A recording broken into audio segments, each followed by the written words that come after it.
I'm not. I'm a British imam. You're an imam, yeah, and a journalist, yeah, I like that. Yeah. And you're a doctor and a podcast, yeah, that's good. Yeah. I'm a doctor and a heavy podcaster. Yeah, I like that. I like Yeah. the kind of eclecticism of all of that. Yeah.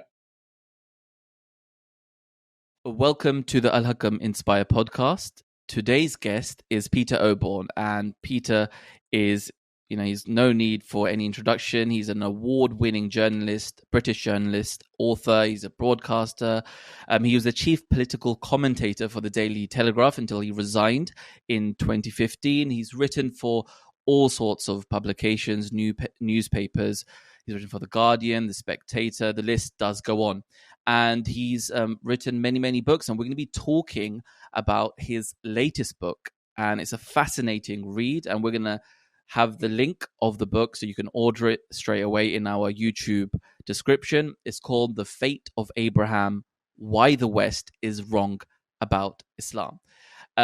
So this is an amazing book. And Peter, thank you for joining us on this conversation. It's a real pleasure. Thank you.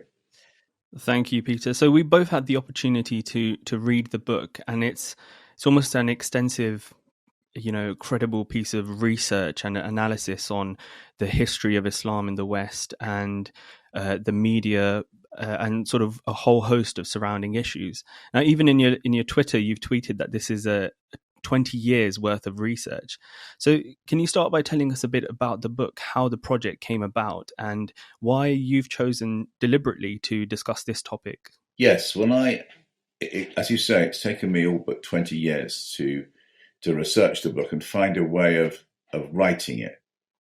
And so if you go back 20 years, I was political correspondent of The Spectator. I wrote a weekly column there, and which is, your listeners will know, is a sort of the leading right-wing or conservative magazine. And it was a huge privilege to be on it. And it was at the time of the Iraq invasion. And I think that I got terribly upset by the falsehoods told by the British government about that invasion and the invasion itself and the way it was handled and the way what flowed from it. And in particular, I noticed the discourse, the way in which Muslims were talked about in Britain, especially by politicians and in the media. And I noticed there was a pattern of deceit about the way that Muslims were discussed. I opened the file, and there were stories in the papers. Hakam, you're a doctor. He said one was a doctor. Muslims spreading disease because they were refusing to wash their hands. I went to Leicester University, and I just tracked down the whole story, and it was nonsense. Pure, utter, pernicious, bigoted, inflammatory nonsense. I remember another story I went and researched loads of these stories. Another one was there was apparently going to be a great bomb going off in Manchester United Stadium during a match, and this was splashed across the sun, and ITN went bonkers on it. I travelled up to Manchester to find one of the suspects. It was a completely bogus story, although clearly the police had briefed the media about some suspicions. And he was distraught. He was a Kurd. He'd escaped from Saddam Hussein's Iraq. And he just wanted to buy a ticket to go to Man U with a friend, and they'd walk them off touts, which is why they were in different parts of the stadium. And when the police raided his flat, they found the ticket pinned on his kitchen wall. It was a big thing for him.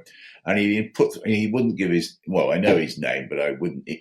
And yet he'd been pilloried and held up to be hated by the British people. And I became aware that there was a terribly false narrative. And that's what made me decide to look much more deeply into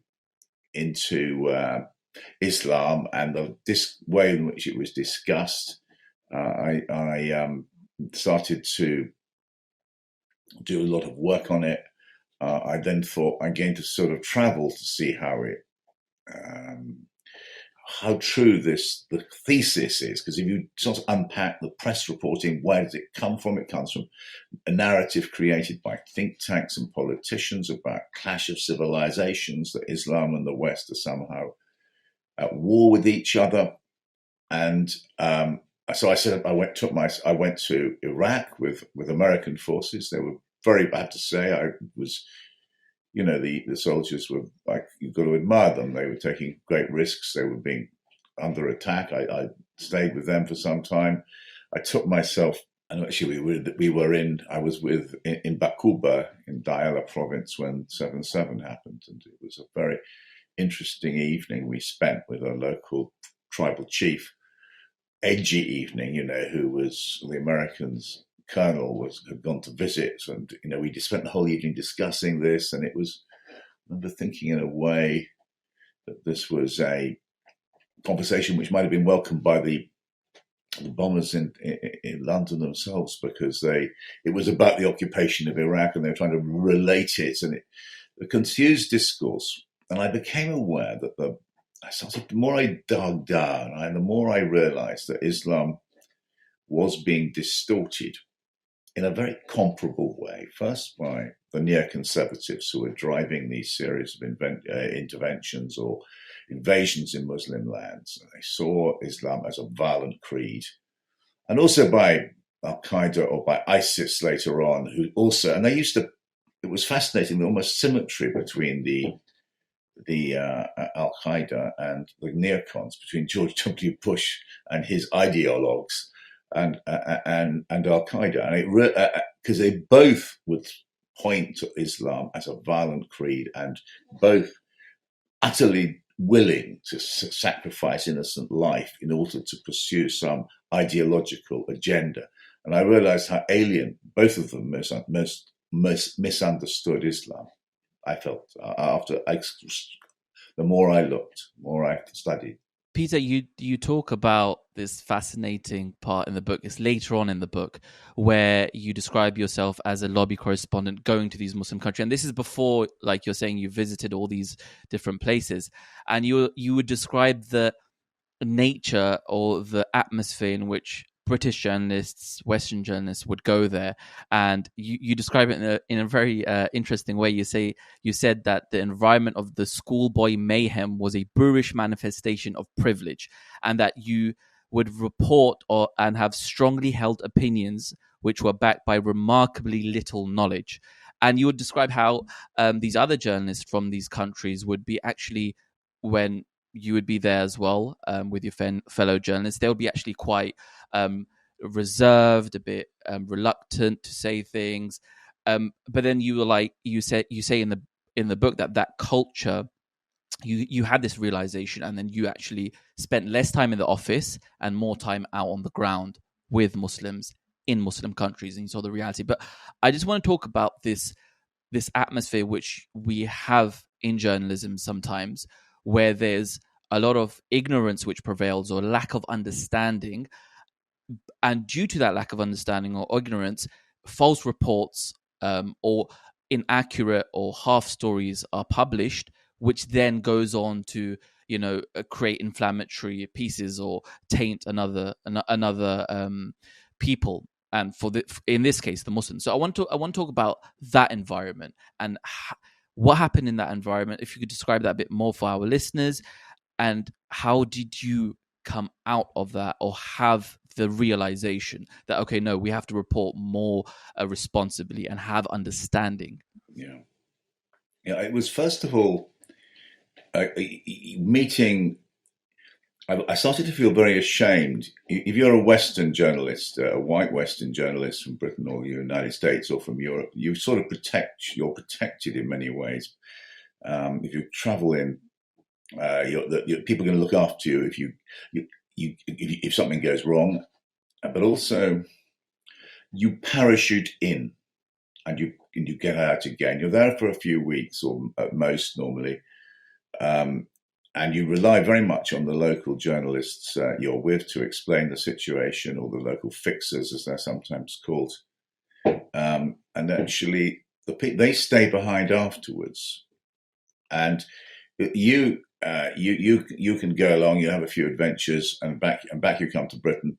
Life carries on. You can say what you want. You're given enormous liberty to say what you want. Whereas the people on the ground, they have family. They can offend a regime.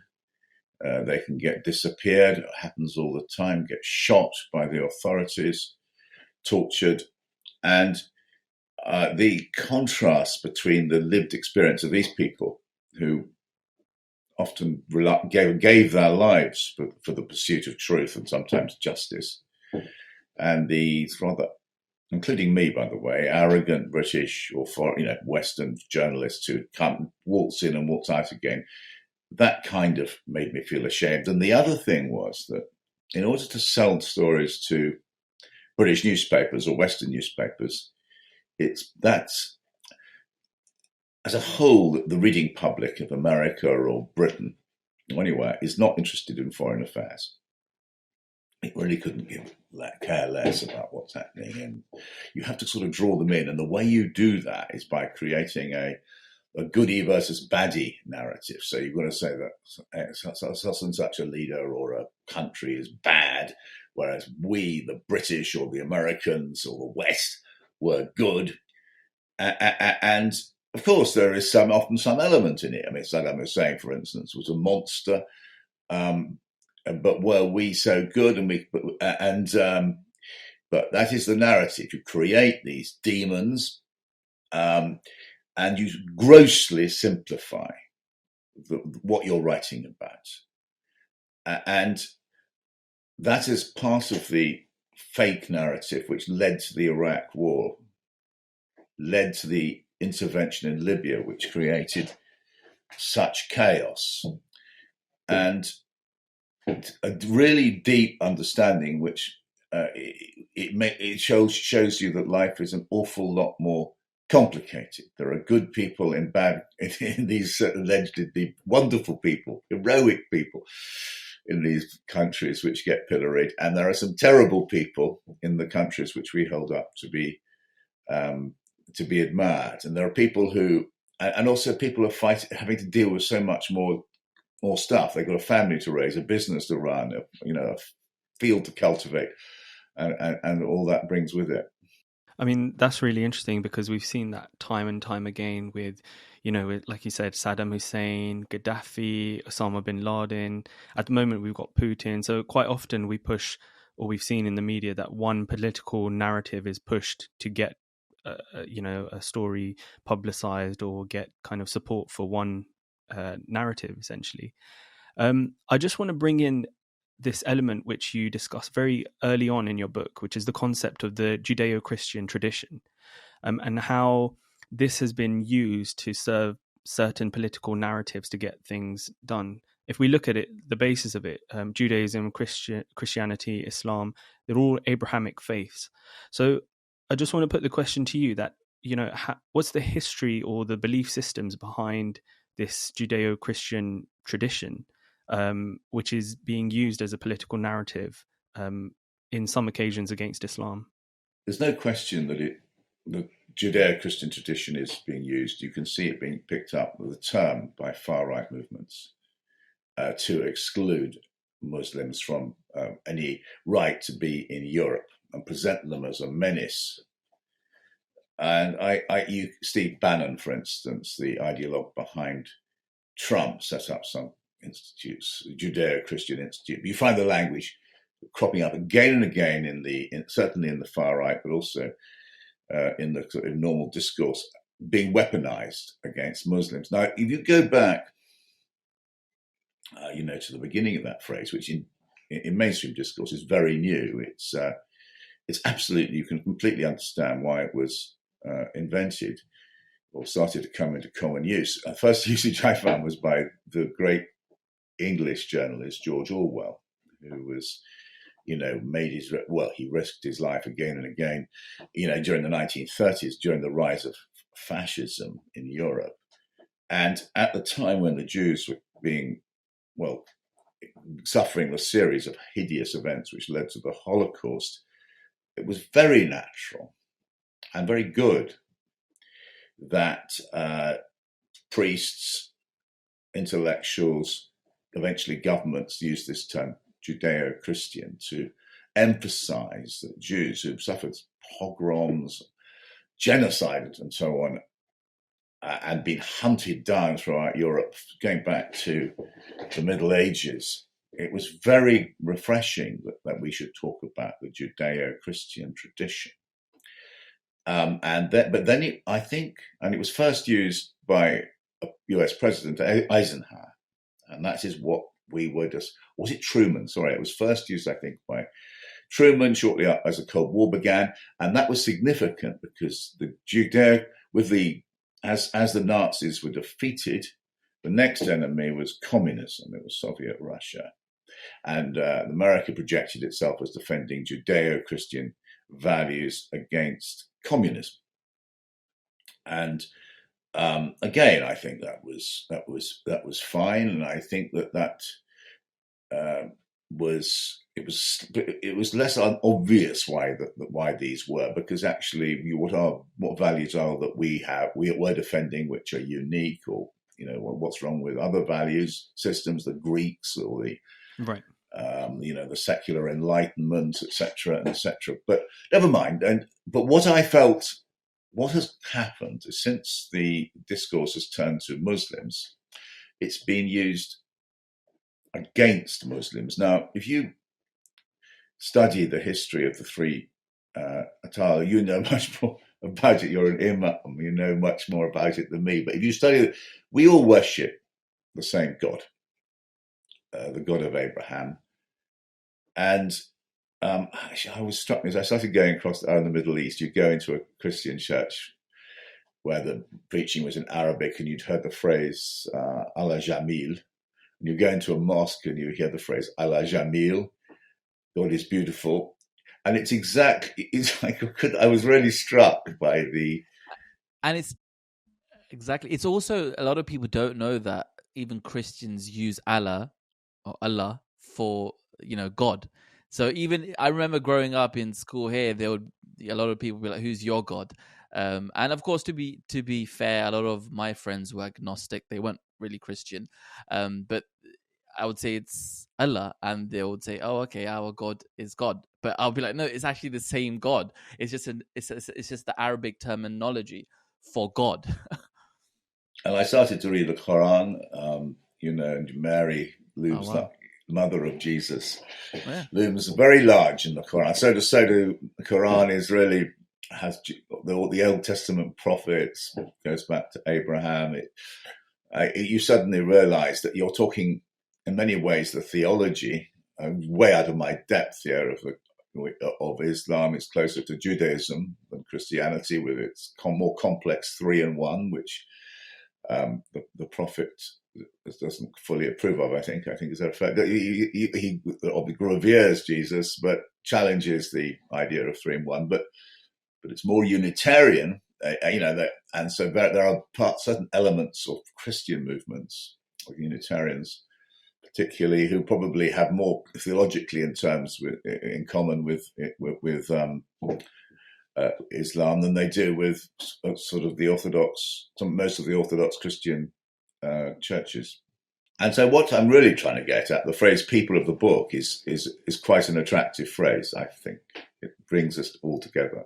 It does, and I like how in the book you've made a huge effort to bring everyone together. And one particular part of the book really, I felt it was really motivating, in fact, where you describe yourself in Hebron and at the tomb of Prophet Abraham, and you fell to your knees, and you were praying that we're all one people. And so why is there this division, which you saw in happening there as well? So I mean, it's a phenomenal book, and I really recommend everyone to read it.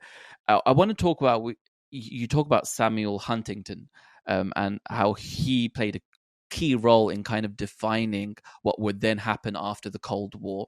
I mean, the Judeo-Christian narrative, which initially was a positive thing because it countered anti-Semitism with the whole Christian civilization narrative. And now, ironically, it's used against Islam. It's taking out Muslims out of that narrative. But Anyways, you speak then about Samuel Huntington and his role in describing the clash of civilizations dominating global politics. So, to tell us more about Samuel Huntington and how his prediction actually came true, the Foreign Affairs, like you said, covered his piece and his idea of what would happen, and how he also spoke about Islam having bloody borders.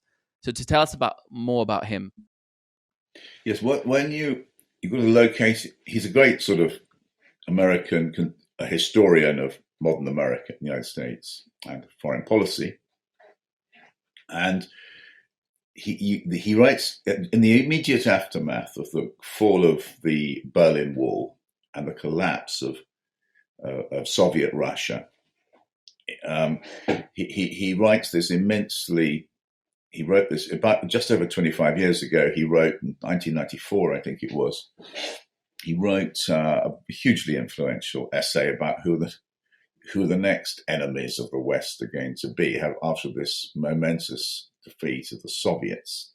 And he sets out, he says it's going to be, we're talking about in the future, a clash of civilizations between the Western tradition, and he sort of he alights on a number of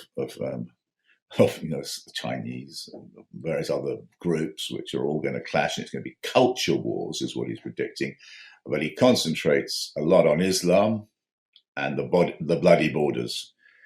And I think the important thing there is that sets the framework for the emerging notion of a clash of civilizations between Islam and the West. Now, of course, that's why I go into history in this book a lot too, because I argue that Huntington is really just, in many ways, a manifestation of something which you can trace all the way back to Pope Urban II and the Council of Clermont and his call to arms to the Crusaders at the end of the 11th century AD. It's of the Common Era, but that is what I trace him as one of the latest or the most potent manifestation of anti-Muslim discourse.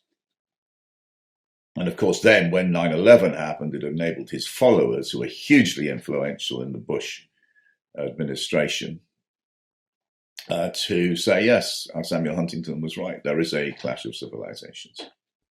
Yeah, absolutely. I think sort of what's interesting is the historical aspect that you definitely explore within the book. You touch upon the history of the exposure of Islam to the US to Islam, Britain to Islam, France and Europe. So let's just discuss a little bit about the exposure and the history behind British exposure to Islam. Very early on, unlike the US, British soldiers you mentioned and their merchants, they came into close contact with Islam and sort of Muslim countries, quite often conquering them or just exposed and doing sort of business with them. So can you tell us a bit about that, and also a little bit about this kind of policy which has been commended by many Muslim scholars, including the founder of the Ahmadiyya Muslim community, the Promised Messiah, Hazrat Mirza Ghulam Ahmad, who commended this policy of kind of non-interference and freedom of religion that was established by British sort of politics and the monarchy as well. So can you explore and tell us a bit about that? Yes, the British interaction with Islam is very rich. Through empire and trade. In fact, 100 years ago, just after World War I, Britain became the British politicians would boast we were the greatest Muslim power, I think is the phrase they use, the greatest Muslim power in the world, with about half the world's Muslims then were basically part of the British Empire, and had, of course, fought incredibly bravely with the British, and actually in World War I, and then in World War II. I mean, an incredible bravery, which is still a sacrifice, which has still not really been properly recognised, I think, and actually something we need to draw attention to more, and I plan to do that actually. But the British I have a section. I have a section on France as well, because in the Britain and France, it's very interesting to compare and contrast. The British Empire, I did not try and guide as a general rule. There were certain exceptions. The kind of didn't try and convert the peoples who we governed, the British government, and so perfectly happy to allow Muslims, Hindus, Buddhists, or whatever to carry on as they always had done. And you might well accuse, actually, at the later stages of the British Empire, that they tried to make mischief out of this, divide and rule, which is, and at various times the British favoured one another, but it was creating divisions so that that would make it easier for a very small number of British administrators and soldiers to govern enormous countries. The French were very different, and this lies at the heart of today's contemporary debate, I think, that the French, they thought they invaded Algeria in a horrible way in 1830 and had gone into Egypt in 1798 with Napoleon's famous visit. But the Algerian one, they turned Algeria into a département of France, and they gave it the name Algeria. And they did offer Algeria, the local people in Algeria who are Muslim almost without exception, the opportunity to become part of France, but they had to almost abandon their Muslim identity altogether. They had to adopt a French identity. And that was very different to the British situation, where almost there was a sort of pluralism about the British Empire, as, by the way, there was with the Ottoman Empire. There are quite interesting comparisons there. The Ottomans ruled in a way which enabled local religious and other communities to flourish and govern themselves. So did the British, in terms of, but not the French. And you can see the consequences of that in contemporary France, where they continue this, what you might call coercive secularism in France. Whereas in Britain, we have, until now, I think this is now threatened, had this multicultural tradition whereby we allow not just Muslims, by the way, Jews, Christians, all kinds of sects of Christianity to be quite eccentric, if they like. It isn't a matter for the state. The state stays out of religion, paradoxically, even though we have a state church, whereas they don't have a state church in France. But they do have a state religion, which is secularism, laicite, they call it. Yeah, exactly. And this secularism, you go into it a lot, and it's interesting because initially it was, of course, about religious freedom, following the French Revolution, and it was meant to ensure that people could do what they wanted, and it's now turned into this kind of, with Macron and adopting the Islam that France wants, and this whole issue of separatism. But of course, Muslims argue that separatism, for example, going to the mosque in Ramadan, which you talk about, or growing a beard, these are things seen as against wearing the veil, right? They're seen as against the French way of living, and this creates separatism. But that's just they're basic things that Muslims follow and adhere to. And one part of your book really struck out to me, where you said that there's no British tradition of laicite, and the British, unlike the French, broadly tolerated religious cultural traditions. So the British endorsement of Macron's campaigns against Islam demands explanation. So why are we seeing this? Why is it that in Britain, and I think we're going to come to America in a second as well, but why is there this kind of,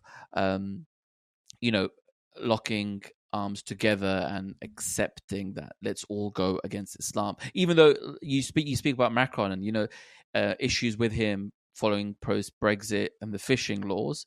But then when it comes to Islam, there's like acceptance of his views even though Macron initially was very, he had a huge change in his views about Islam as well. Yes, there's that Macron before getting into office and Macron in office when he's threatened by the far right, and he completely changes. You can't really, as a Muslim, be a French citizen. You'll get accused of separatism, and in Britain, that's the opposite. You can be British and Muslim. And that's offering you and allowing you that identity as Muslim, which is part of Britishness. You can British and Scottish, British and Jewish, British and gay, British and there's all kind. There's a wonderful generosity about the British identity, which fits very easily with being a Muslim, I think, in Britain, which is why, contrary to all the right-wing rubbish and bigotry you read in newspapers, all the surveys show that Muslims feel very British, very and at home in Britain, and reflect British values much more sometimes than the far, the white supremacist movements which are against that. And that is one of the big points I'm making in this book, and why it is troubling. When Macron started to crack down on Muslim civil society about a year ago and start to sort of move against very strongly adopting very, very punitive laicite methods, he was suddenly, I noticed I thought it was very troubling when Tom Tugendhat, for instance, the chairman of the Foreign Affairs Committee, sort of praised him, because he's seen as another Tory leader. And I didn't see the Conservative Party, which is the party of Edmund Burke, who understood all about religious tolerance. And he is the founding philosopher of conservatism. And I see the Conservative Party repudiating its great intellectual, philosophical, cultural, and religious inheritance, and embarking on an attack on religious liberty, which is what we actually stand for in this country. Let's talk about America. A really interesting part was the Barbary Wars, which you talk about, and how that actually introduced Americans to Muslims, and how the narratives were created against Muslims as a whole because of the Barbary pirates. America has very little direct engagement with Muslims, unlike the British. Right at the start of a history of the American state, we get the Barbary Wars. When America was part of Britain, it could rely on the British Navy to police the Mediterranean and keep the Barbary privateers in check. But then when America became independent, the Brits left them to their own devices. And so that was a very, and so the Americans US had to sort that out. And it's one of the founding myths. It's actually in this long series of battles that they lose, and then they would pay off tribute, and then they send in to fight again. And they saw themselves as fighting this sort of barbarous. That's where the first consciousness through war of barbarous Islam or barbarous Muslims comes into play, and it's still there in the Marine hymn. Can you from the halls of Montezuma? Yeah, you put the hymn in there as well. Yeah. So it's there in the founding moment. And then you come on to the next major... Yeah. Go on, sorry. No, sorry, continue. Yeah, and then you get the tragic story of the Moros in southern Philippines. When the Spanish Empire decays and the Americans get involved in the fight for freedom for the Philippines, but not, I'm afraid, for the Moros, who are the local Muslim people there. I went to visit them and to see how they're being driven off their land. And how's that experience? Well, they were treated like Red Indians. to use the term which you read in books, they were, i.e., non-people. They were deprived of rights. They were. If you read the histories, the very tragic histories of the Indian tribes and how they were exterminated, through a genocide. Really, I think they have to use that term about what the American settler, the American settler colonists in the Indian lands. They just were a series of massacres, broken treaties, and eventually they're put into reservations. And they were never given rights. They were never admitted into U.S. democracy. And when the American troops go to the Philippines at the end of the 19th century, their fighting experience has been 3 decades of Indian wars, which are terrible wars marked by massacres and betrayals and basically a view that the Indians were barbarians. And they bring that view, and that is exactly the view they bring to the Moros, who actually, once again, like incredibly brave people who fought fantastically against the Japanese in World War II, never acknowledged. You spoke about the Red Indians, and you related that massacre as well, or taking over the land of America, to manifest destiny. So tell our listeners about the concept of manifest destiny and how that applies now today as well. That is the belief that the Americans are the people of God, and they are allowed. They have this destiny to take it. It licenses them to take over America, and then they have an exceptional role. And you locate this in the Bible, which is the Holy Bible, which is read more than any other book in American history. Probably the first 200 years. You go back to the Pilgrim Fathers and beyond.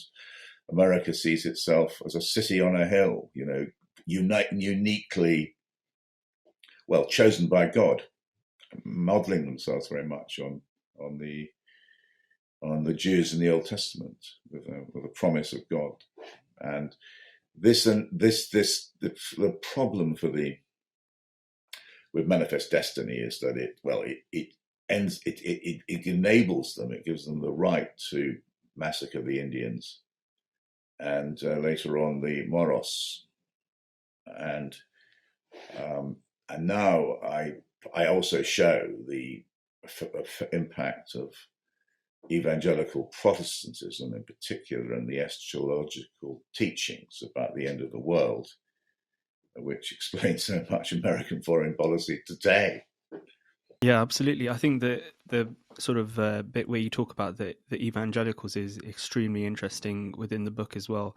Once again, we'd suggest to our listeners to read that book. We'll definitely put a link to the description in our YouTube description below. Peter, sort of coming towards the end of the podcast, there are a couple of elements I just want to touch upon. So firstly, there's the terminology that we see regarding Islam or extremist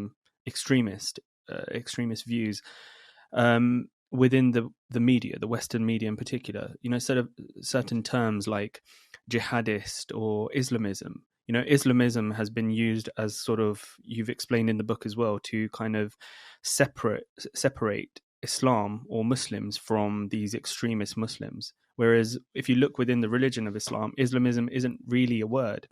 And then terms like jihadist, not many people know this, or many non-Muslims aren't aware of this. And it's quite interesting when I'm having discussions with my non-Muslim friends, whether they're Christian or agnostic or Jews, that jihad, the term, is actually such a holy term regarded within Islam. It comes from the Arabic, which means to struggle. And there are many different forms of jihad. The primary one being that you're trying to struggle in the way of God against the evils or the inclinations within yourself. So to try and kind of, whether that's kind of aggression that you're trying to suppress, or whether there's other carnal desires that you're trying to guide with morality, that strive or that struggle is called jihad. There is a form of sort of warfare which was permitted at the time of the Prophet, peace be upon him, when, after 12 years of persecution, there were particular criteria given where it was described as jihad. And what's quite interesting is how that has been used by extremists today to brainwash and champion their narrative that they want. And I suppose the question I put to you is, can you tell us a bit about how this came about within the media? And by using these terms, are we not supporting the narrative of extremists by giving them this platform to use words very loosely that are wholly Islamic terms? Yes, but jihad, of course, it is about inner struggle. It does also involve war, but I think it's more like just war theory, and the way you treat prisoners, the way you to behave properly in war, and always to be looking for peace at the same time. That is really what I think the theory of jihad is. If you find it it's not about and it's grossly misrepresented and misunderstood. But actually, what I was fascinated by, and I used it to frame the book and understand modern discourse, modern talk about Muslims, and it's specifically there has been a special language deliberately created by governments and think tanks. And they reframe this term. The most pernicious term, or the most troubling term for me, is non-violent extremism. Start briefly with extremism. Extremism is just somebody you disagree with, really. I mean, I traced the history of extremism, the use of the term extremist in Parliament. You start off with a certain Viscount Hemsley, who was killed in World War I, a few years later, making a speech about the suffragettes, those agitating for votes for women. He calls them extremists. Well, 20 years, they go on to get the vote. Now, if you were agitating, you didn't want the suffragettes didn't want women to have the vote, you would definitely be an extremist today. And then he goes on about, I go through various other examples of terrible positions. I think independence for India was regarded as an extremist position by the mainstream discourse in the 1930s. Well, if somebody stood up, we're going to reinvade India, I think that might be regarded as an extreme position. So in other words, it's a word which has no scientific purpose, but it's constantly used. If you pick up the newspapers, read a speech by senior politicians, prime ministers, the word extremist, and you've just got to watch out for it. But it's muddled up deliberately with the word terrorist. That too has many problems, the word terrorist. It's been expanded and amplified by a number of regimes across the world. Well, really to mean people we don't like, people who are our political opponents. And Jews, therefore, because it's such a terrifying word, then used to justify internal repression. The Chinese are doing that to the Uyghurs at the moment. I'm sure you'll find that sort of language used by Mr. Modi's Indian government about Muslims in India, and across the Middle East. It's used about democratic movements, political Islamist movements, normally in the Middle East, by these very narrow, tight dictatorships which govern the Middle East. And the invention of the word non-violence extremism, or the term, really needs investigation, and you need to be careful, because what you're doing there is attacking free speech. You're saying there's a kind of language, and it can be an attack on religious liberty. You're saying this isn't criminal, but on the other hand, it makes you suspicious. You're going to be banned from public discourse. It's, again, widening the range of people who are upsetting the state. And again, it's not just Muslims who are subject to this new kind of regime, but it's often aimed at religious groups, and it needs to be thought about But Muslims are the main objects of this, and it needs to be really understood and thought about, as does Islamism. I mean, most Islamist traditions are entirely benign. They are, and of course, there's an element of Islamism. Look at ISIS and Al Qaeda, which leads to violence. But political discourse, read the speeches, for instance, of Tony Blair on the subject of Islam. It just muddles up what is I think, quite perniciously in the case of Tony Blair, by what he means by Muslims, Islam, and Islamism. I think there's a lot of confusion right now, at least used by the media. And this is kind of the last question, I think, which we would end on, is the role of the media. You've been, you've been at senior levels in the world of journalism. You know the ins and outs of Western journalism. You've come out of that as well, and you've gone to other avenues, and you've been very outspoken. Of course, you've been condemned as well.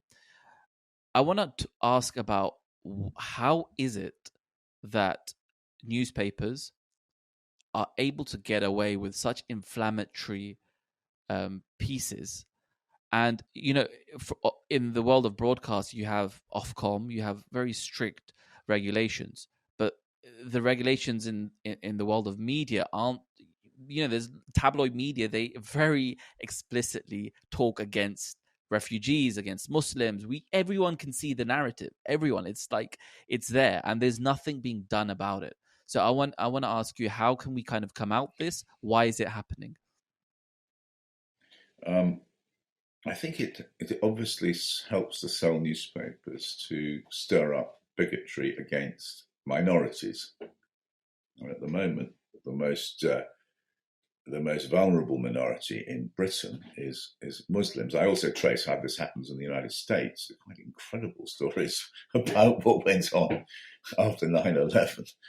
I couldn't believe it when I started to research them. Sharia law sort of panics. And so a series of moral panics have been generated. And I go into them in quite a lot of detail. The Trojan horse, so-called Trojan horse plot to take over Muslim schools in East Birmingham by a group of Islamists. The fake construction of a false narrative about grooming gangs. And it really suits the press. They work in alliance very often with mainstream politicians, the press, and they are helped. And think tanks play often who nobody knows really who funds these think tanks or what their connections are. Set an agenda. What do you do about it? I have to praise Mihdad Versi at the Muslim Council of Britain. He's done a load of work. I can't. He's very, very selflessly bashed on. He too gets criticised, but I think he's done a lot in using shown a lot of the double standards as well. Yeah, but we do need a change in culture, and that is why the Muslims in Britain have been amazingly creative part of our country, much more British, as I show in the book, and I argue, and much more part of Britain and representing true British values than they're maintained. By the way, that's another dodgy phrase, British values. I make a point that it's been deliberately created to be divisive and to target. British values as an us, the British, and a them. And I show how it's being used against Muslims, when actually you can't think of anybody more British in basic outlook, according to the values which we celebrate: decency, tolerance, family values, and so on. But it's been used in a very, very, very unfortunate way to make out that certain minority groups are not British. That's the message it's being used to send out. But I'm very hopeful. I mean, I think that but I think that but there are problems, and that's why I wrote the book. That's fantastic, Peter. It's been an incredibly interesting conversation. I think the book that you've written is absolutely fascinating. Once again, it's called The Fate of Abraham, Why the West is Wrong About Islam. And it's available on Waterstones. It's available. We'll put all the links to the YouTube description below.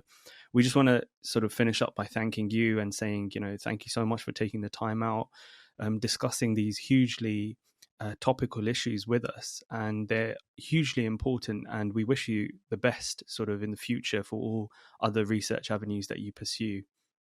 Well, let's stay in touch. I'd love to come on again. It's a real pleasure. Thank you very much. Yeah, no, definitely. Send me the details of. I want to listen to this, and I follow you as well. Thank you very. It was a really huge. This is why I wrote the book, to have conversations like this. So I'm really grateful. Thank you for listening to the Al-Hakam Inspire podcast. We hope you enjoyed it. Visit our socials on Instagram, Twitter, and YouTube at Al-Hakam Inspire. And of course, subscribe to our YouTube channel and leave your comments there. We would love to hear your feedback and thoughts, so send us an email to inspire@alhakam.org.